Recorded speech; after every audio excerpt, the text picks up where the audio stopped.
ଗୋହତ୍ୟା ସହ ମାଂସ ଚାଲାଣ 2 ଗିରଫ 15 ଅଟକ।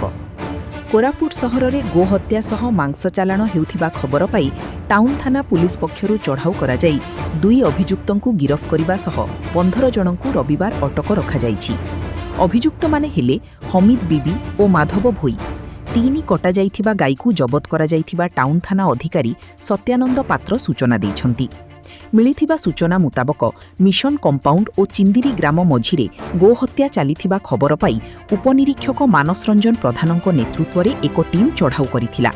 ଏହି ସମୟରେ 3 ଗୋରୁ କଟାଯାଉଥିବା ବେଳେ ସେଗୁଡ଼ିକୁ ଜବତ କରାଯାଇଥିଲା। ଏନେଇ ଟାଉନ୍ ଥାନାରେ 2ଟି ମାମଲା ରୁଜୁ କରାଯାଇଛି।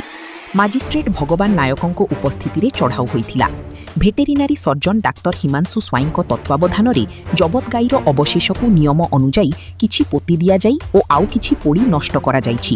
ଚଢ଼ାଉରେ ଏସ୍ଆଇ ଉମେଶ କୁମାର ଧରୁଆ, ରାଜେଶ ପ୍ରିୟଦର୍ଶୀ ନାୟକ, କରୁଣାକର ଶବର, ଏଏସ୍ଆଇ ଶେଖ ମୁକ୍ତାଜ, ବାଳକୃଷ୍ଣ ରଥ ଓ ଯୁଧିଷ୍ଠିର ମୁଦୁଲି ପ୍ରମୁଖ ସାମିଲ ରହିଥିଲେ।